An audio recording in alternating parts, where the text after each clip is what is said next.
एक शाम प्राची टीवी पर सीरियल देख रही होती है। तभी उसकी सास वहां आती है। अरे सीरियल में तो ऐसे मग्न है जैसे आज रात का खाना पड़ोसी आकर बनाएंगे। मुझे पता ही नहीं था आपने अपने बेटे की शादी पड़ोस में भी की हुई है। हैं? मतलब? मतलब इस घर में सारा काम बहू ही करती है, आप तो सिर्फ खर्राटे मारती हैं।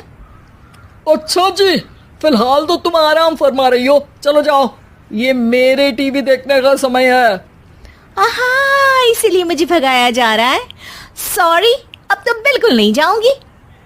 प्राची की इस बात पर दोनों सास बहू के बीच टीवी रिमोट के पीछे बच्चों जैसे छीना झपटी शुरू हो जाती है, जिसके बीच श्लोक भी काम से घर वापस आ जाता है। आज मेरी चूहे बिल्ली की जोड़ी किस बात पर झगड़ रही है? अरे तेरे बीवी मुझे टीवी ही नहीं देखने दे रही। अरे तुम्हारी मम्मी मुझे खाना बनाने के लिए फोर्स कर रही है। अरे वाह, ऐसे बेतुके रीजन पर तो बच्चे भी झगड़ा नहीं करते। अरे मुझे कुछ मत बोल, सब इसने ही शुरू किया है। हाँ हाँ, जैसे आप तो बहुत दूध की धूली है ना। अरे बस, दोनों चुप।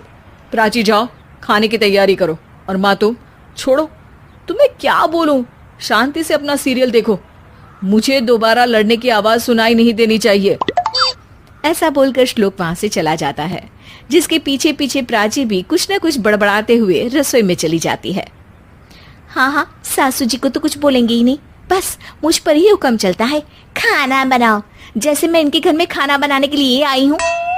इसी तरह शाम बीतती है और रात को श्लोक और प्राची की सास खाना खाकर सोने चले जाते हैं, लेकिन प्राची गुस्से में कुछ खाए बिना काम में ही लगी रहती है।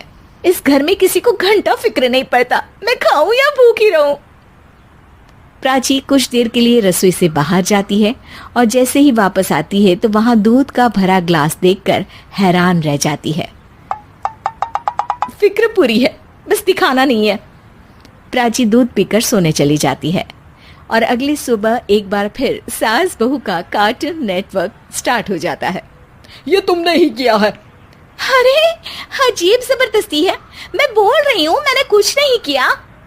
दोनों ने मिलकर पूरे घर को पागल खाना बनाया हुआ है। यहाँ कोई नॉर्मल इंसान तो रह ही नहीं सकता, इसीलिए अब पड़ोसी क्या रिश्तेदार भी घर आने से कतराते हैं। और सुन बेटे, तू भी चंगा, तेरी माँ भी चंगी, तेरी बीवी भी चंगी, रिश्तेदार। हाँ जी, आपको नहीं पता क्या, गंगाधर ही शक्तिमान है, रिश्तेदार ही। हाँ हाँ, बस समझ गया। कभी जानवरों जैसे लड़ेंगी तो कभी जुगलबंदी करेंगी। भाई मैं आप दोनों के बीच में नहीं फंसना चाहता। सास बहू की इस मनमौजी जोड़ी से परेशान होकर श्लोक अपना सिर खुजलाता वहां से चला जाता है। चलो अब मैं भी कीर्तन में जा रही हूँ।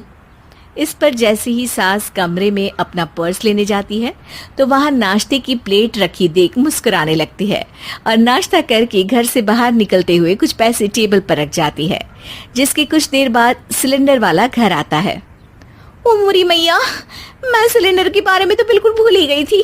घर खर्च के सारे पैसे भी मम्मी के पास है और श्लोक से बोला तो उल्टा 4 बात सुनाएंगे। प्राची ये सोच ही रही होती है कि अचानक उसका चेहरा चमक उठता है और वो घर में आकर इधर उधर देखने लगती है।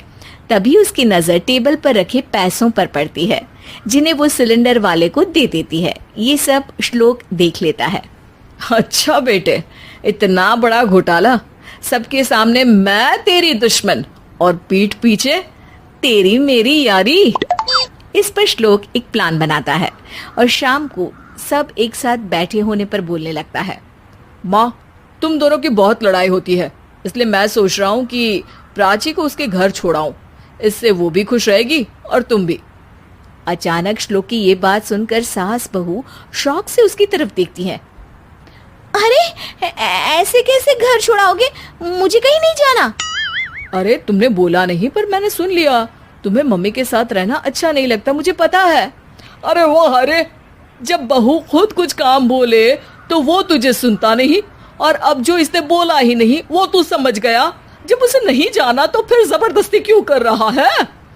अच्छा, फिर आपको मौसी के घर छोड़ाता हूँ, बस अब आप दोनों एक घर में एक छत के नीचे नहीं रह सकती। मैं इस टॉम एंड जेरी की जोड़ी को और नहीं झेल सकता। है? ऐसे कैसे नहीं रह सकते? तुम्हें इतनी दिक्कत है तो तुम्हारा बोरिया बिस्तर पैक कर देती हूँ, लेकिन मम्मी जी कहीं नहीं जाएंगी। बिल्कुल यही सुनना था मुझे। अगर दोनों में इतना ही प्यार है फिर हर वक्त ये लड़ाई का नाटक क्यों करती हो? देखा मैंने कैसे माँ किचन में दूध रखती है और तुम उनके लिए कमरे में नाश्ता रखती हो, और कैसे वो पहले ही तुम्हारी दिक्कत समझकर घर में पैसे रखकर बाहर जाती है।